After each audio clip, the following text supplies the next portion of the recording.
Hello, church. I hope this finds you doing well wherever you are at and whatever time of day that it is. I pray that God's blessings and mercies are finding you new every morning.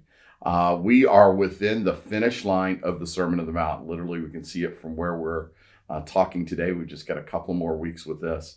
But a quick shout out before we get to today's text. We have been in a series on Sunday mornings called Long Story Short. And Janice did an exceptional job yesterday of talking and preaching about the church and the role that it plays in God's ongoing story, which involves you and I, that we really are the next chapter of Acts as it relates to the ongoing story of the church. So I just encourage you to give that a look. So let's pick up our text today. We're in Matthew chapter 7 in a section called True and False Prophets. So Jesus has this warning in verse 15. He says, "Watch out for false prophets. They come to you in sheep's clothing, but inwardly they are ferocious wolves. By their fruit you will recognize them. Do people pick grapes from thorn bushes or figs from thistles?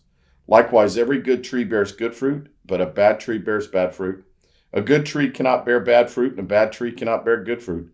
Every tree that does not bear good fruit is cut down and thrown into the fire. Thus, by their fruit you will recognize them." So part of Jesus' warning seems countercultural to us.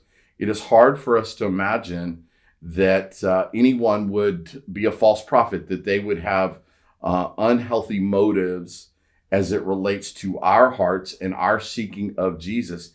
And yet we know this to be true. We know there are false gospels throughout the United States. We know that Paul warns the Galatians about somebody who has come in and cut in on them in the way that they were walking. We know that Paul has a warning to the Ephesians that I'll share from Acts 20 here in a second. So part of the issue is how do we recognize these false prophets?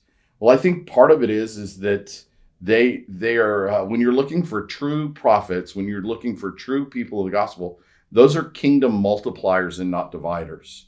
I think you can, as Jesus says, you can tell by their fruit. Do they bear fruit in the kingdom? Are they blessing their communities? Are they, again, multiplying the kingdom, or are they dividing it? Are they coming into situations, into your life, and dividing and separating, and culling out? These are false prophets. Jesus is not vague about this. And I think that the fruit that you're looking for is, what are their motives? Are their motives for Jesus, or are their motives for themselves? This is how you can tell. We see this happen nationally all the time with megachurch leaders who just get caught up on who they are and their popularity and their fame, and they become false teachers to promote and prop up that ongoing popularity and fame. Whereas your pastor, believe it or not, gets up every day, he plays to an audience of one. This is not a popularity contest for me. This is a faithfulness mission for me. So I share with you that my buddy Titus Green up the road at First Baptist Church is a man of incredible integrity and character. And he and I talk all the time about the fact that we won't let anything come between our churches and between us. Now, over the last 18 years, First Baptist Church and Georgianna Church have shared sheep. We have exchanged sheep. But one of the things that he and I are clear about with anybody who walks through those doors from other churches is to say, you can't divide us. You can't separate us. The rumors of the bromance are true.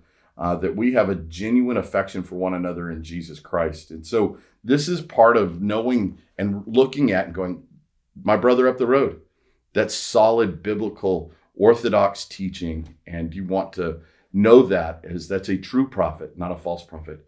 And so anyway, I share that with you to say that there are those relationships out there. But as Paul tells us, I want to share with you a passage from Acts chapter 20 of what we call wolves in sheep's clothing.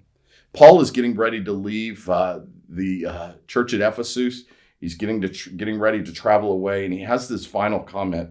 It comes in chapter 20, verse 25. "Now I know that none of you among whom I have gone about preaching the kingdom will ever see me again. Therefore, I declare to you today that I am innocent of the blood of any of you." And what he's saying is that he can't be responsible any longer for your future salvation in your life. He has done everything he could.